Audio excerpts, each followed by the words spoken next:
Bom dia, terceiro ano. Tudo bem? Vamos lá. Aula de língua portuguesa. Página 57 até 63. Vamos lá. Página 57. Encontro com a língua. Uso do dicionário. Releia os dois trechos dos textos que você leu na seção Hora da Leitura, nas páginas 51 e 53. Trecho do texto 1.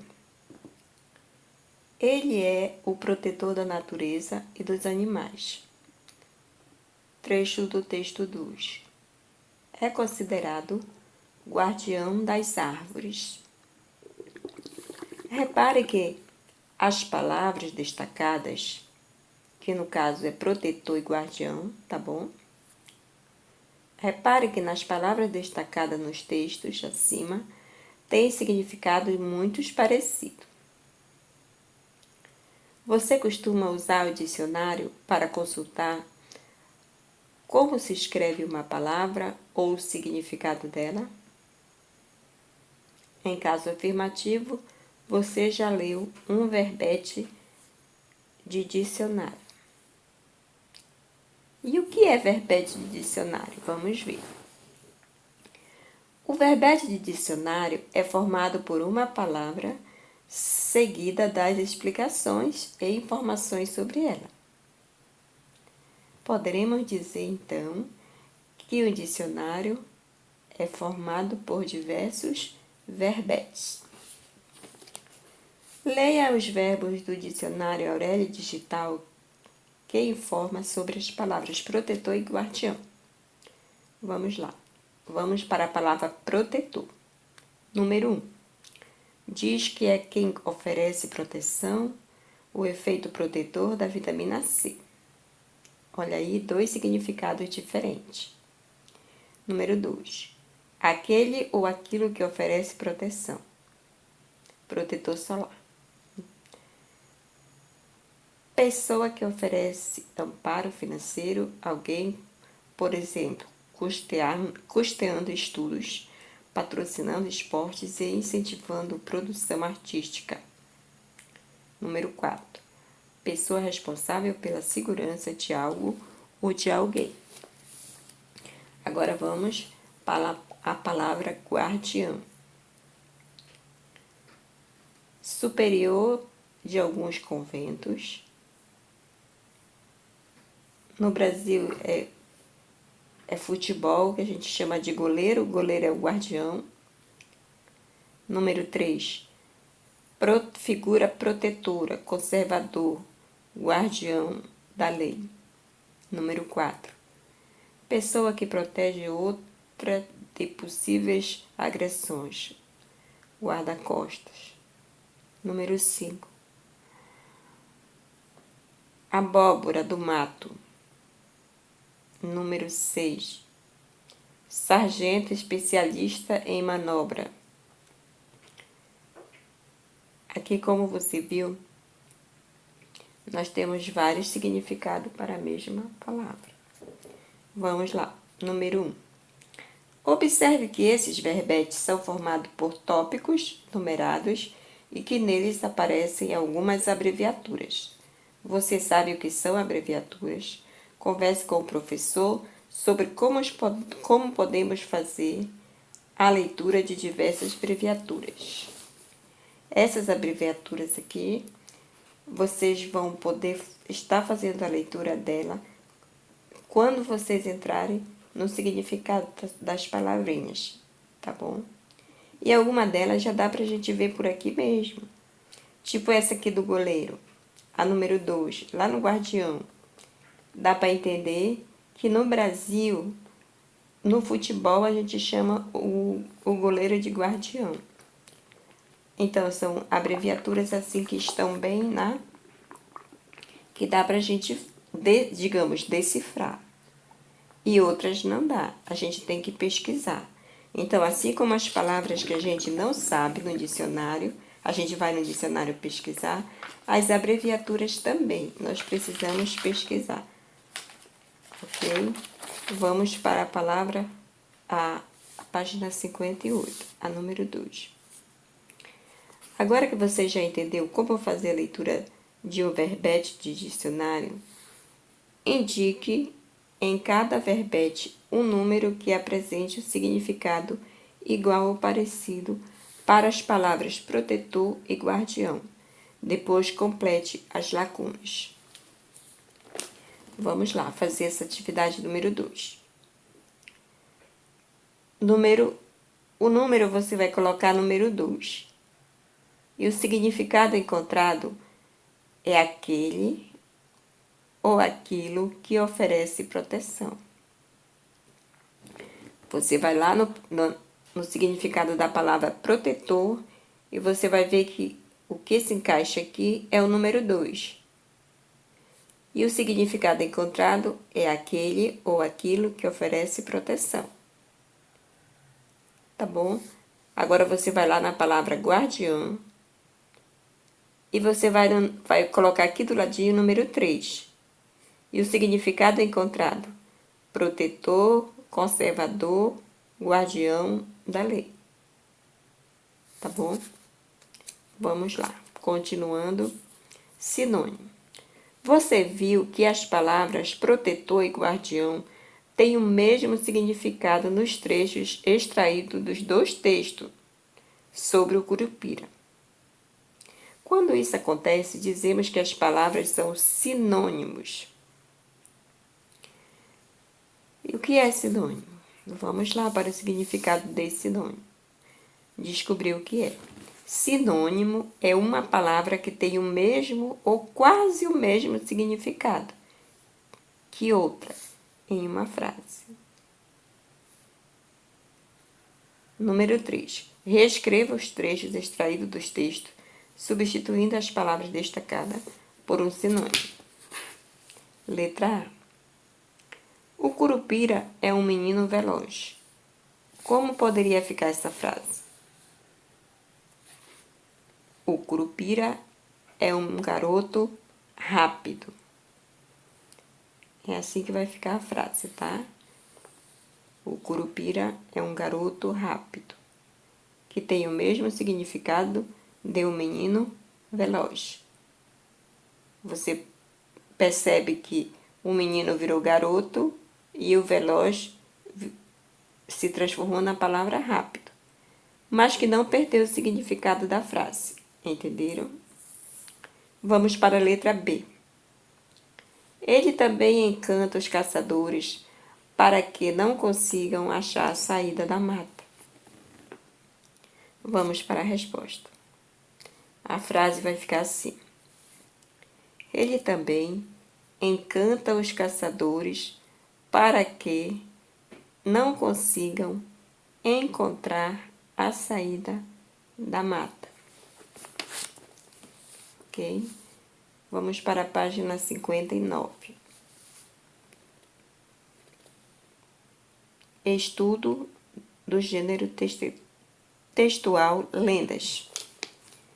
Os textos que você leu contam sobre o Curupira e um personagem do folclore brasileiro. Folclore brasileiro é um conjunto das tradições e crenças populares de um país. No caso, folclore, tá? Só folclore. Folclore é um conjunto de tradições e crenças populares de um país, ou de determinada religião de um país, expressa dos mais variadas maneiras, danças, contos, lendas, mitos, provérbios, canções. No Brasil, diversos personagens fazem parte da nossa tradição popular. Ele surge de histórias contadas oralmente ao longo do tempo. Por isso, conforme uma pessoa conta para outra, esses personagens passam a fazer parte do imaginário do país interior ou de um grande número de pessoas, pelo fato de que, no passado, as histórias eram contadas oralmente. Notamos algumas diferenças entre elas, mas isso não significa que um texto seja mais correto que o outro. Essas variações fazem com que a mesma história ganhe características novas e diferentes com o passar do tempo, dependendo da região onde ela é contada. Os autores que contam essas histórias por meio de textos escritos costumam fazer muitas pesquisas para descobrir as variações das características de um personagem nas narrativas orais de diversas regiões. Agora vamos entender algumas características dos personagens do folclore, enquanto eles são contados por escrito. Para isso, você vai continuar comparando os textos 1 e 2, mas dessa vez concentrando-se nas características desse gênero discursivo. Vamos lá. Aqui embaixo nessa atividade, você vai marcar um X nas alternativas que representam os tipos de conteúdo e as características de ambos os textos. Ok? Vamos lá. No primeiro quadradinho. Os textos descrevem as características físicas de um personagem do folclore brasileiro. Você marca um X porque é verdade, tá bom? O quadradinho número 2. Os textos contam as aventuras já vividas por um personagem do folclore brasileiro. Não, você não vai marcar, porque essa afirmativa não é verdadeira. O próximo quadradinho. Os textos apresentam comportamentos e hábitos de um personagem do folclore brasileiro. Sim, você vai marcar o X aí, tá bom? O próximo. Os textos descrevem o lugar onde ele vive. Podem marcar um X, tá? Que é verdade. Para o próximo. Os textos contam diversas situações que alguém conheceu ou encontrou esse personagem. Não, não é verdade isso. Vamos para o próximo. O texto dá dicas sobre como encontrá-lo ou como escapar dele. É verdade, pode marcar um X aí. Os textos apresentam o porquê da existência desse personagem. É verdade. Podem marcar um xizinho aí, tá? Virando a página, na página 60, continuando. Os textos contam apenas sobre Curupira. É verdade. É a história do Curupira. Então, vamos marcar um X aí, tá bom? O próximo. Os textos apresentam outros personagens além do Curupira. Não, não é verdade. Não marquem um X. O próximo. Os textos são curtos e usam a linguagem simples. Sim, é verdade. Podem marcar um X. Vamos lá. Os textos são longos e cheios de detalhes. Não, eles não são longos. Então, não marque nada. Os textos são organizados em parágrafos curtos, formados por frases curtas. Está correto, pode marcar. Vamos para o próximo. Os textos são organizados em parágrafos longos. É verdade. Não, não é verdade. Não marquem. Não marquem essa frase que ela não é verdade. Os parágrafos não são longos. Eles são curtos, tá? Então, você não vai marcar, tá bom? Os textos apresentam diálogos. Não, também não marquem, porque não é verdade. Eles não apresentam diálogo. É somente o autor contando a história. Ok? Vamos para a segunda questão.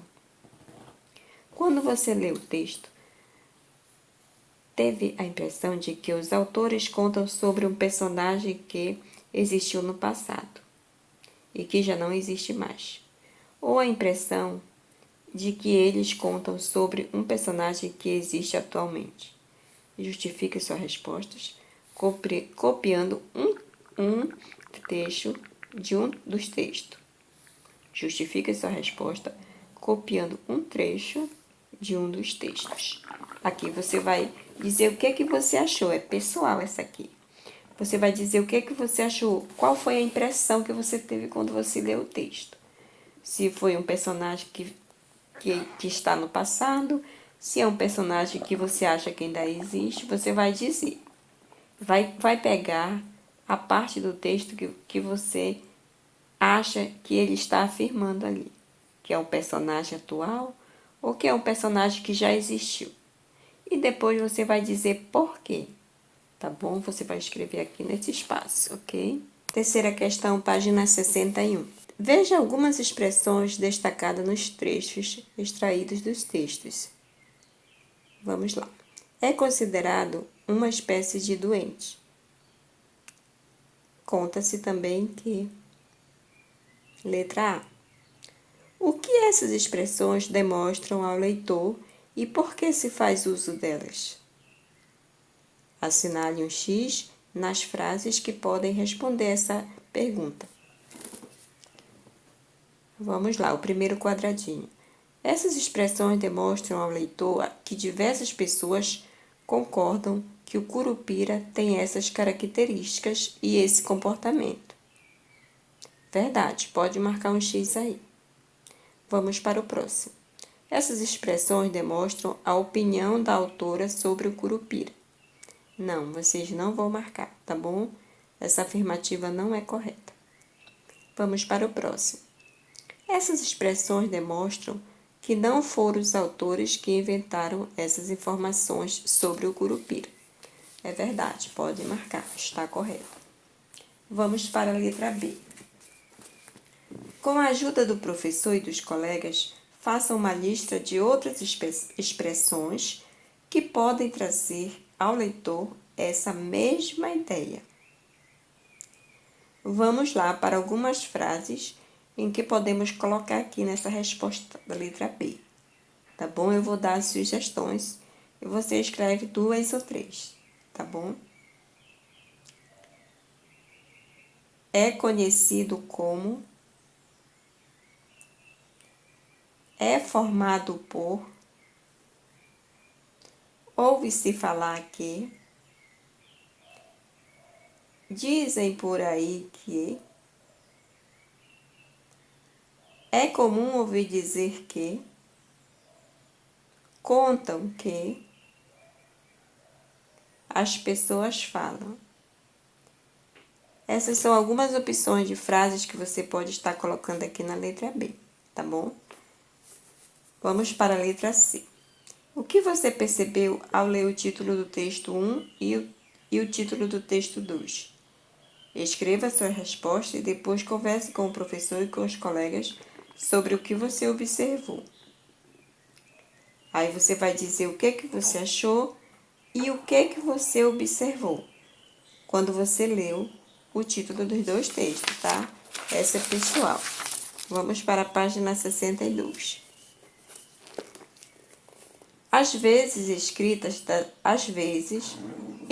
das lendas do folclore brasileiro, na maioria parte das vezes, são apresentadas por meio de textos intitulados como o próprio nome do personagem e organizados em parágrafos curtos e objetivos.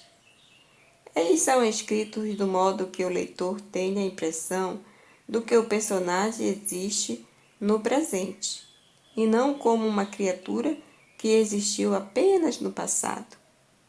A linguagem utilizada é simples e direta, e muitas vezes aparecem expressões como dizem, contam que, geralmente apresentam o personagem informando onde ele vive, suas características físicas e comportamentais, seus hábitos e o porquê de sua existência, suas habilidades ou poderes, e outras curiosidades sobre suas existências e sobre algumas dicas de como encontrá-lo, ou escapar dele, por exemplo. Aqui é uma dica de leitura. O nome do livro é O Mais Legal do Folclore. Ele é um livro sobre o folclore, é muito interessante. Quem tiver oportunidade, é bom ler. A hora de escrever. Agora é a sua vez de contar uma história fantástica. Você Se lembra que um autor, quando escreve sobre um personagem do folclore, precisa fazer muitas pesquisas antes para entender as variações das características e decidir como apresentá-lo e descrevê-lo. Pois bem, o que você também vai fazer no momento do planejamento do seu texto, já que agora você será o autor. Aqui ele está pedindo para você contar uma história. Mas antes de contar a história, você vai fazer a pesquisa. É o planejamento. Então vamos lá. Planejamento. Letra A. Faça uma pesquisa em casa ou em uma biblioteca sobre outros personagens do folclore brasileiro. Letra B. Entre os personagens que você pesquisou, escolha um sobre o qual você escreverá. Letra C. Busque informações em diversos livros e em outras fontes de pesquisa e anote-as no quadro a seguir. Se você não encontrar todas as informações solicitadas no quadro, não tem problema. Basta escrever no espaço em branco informações não encontradas. Página 63. Aqui tem o quadro de pesquisa que você vai fazer. Primeiro você tem que pesquisar e preencher esse quadro aqui, tá bom? Para depois escrever a história.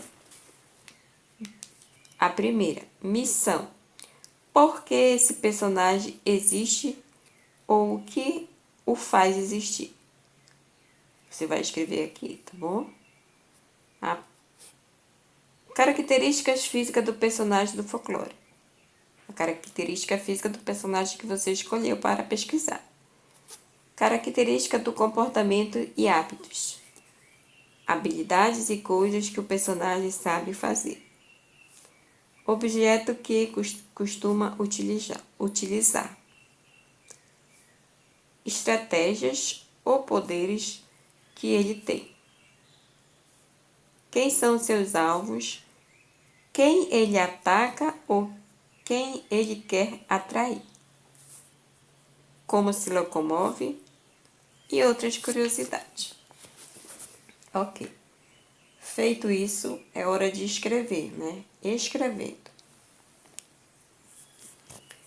Agora que você já tem material suficiente para contar a sua versão do personagem que você escolheu, mãos à obra. Lembre-se, forme frases curtas, elaboradas, parágrafos curtos. Apresente em cada parágrafo um tipo de informação sobre o personagem escolhido. Características físicas, missão, comportamento, travessuras e etc.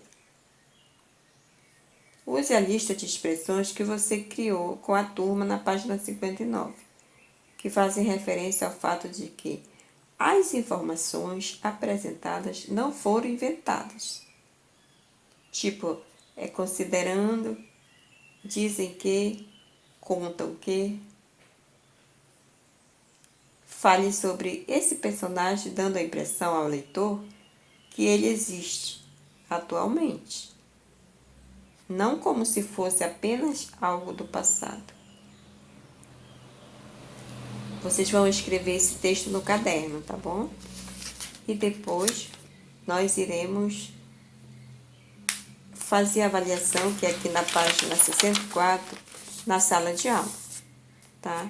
Então, você vai ter um tempo para fazer o texto, a pesquisa. E na sala de aula nós vamos fazer a avaliação, que é um avaliando o texto do outro. Tchau, tchau, terceiro ano. Até a próxima.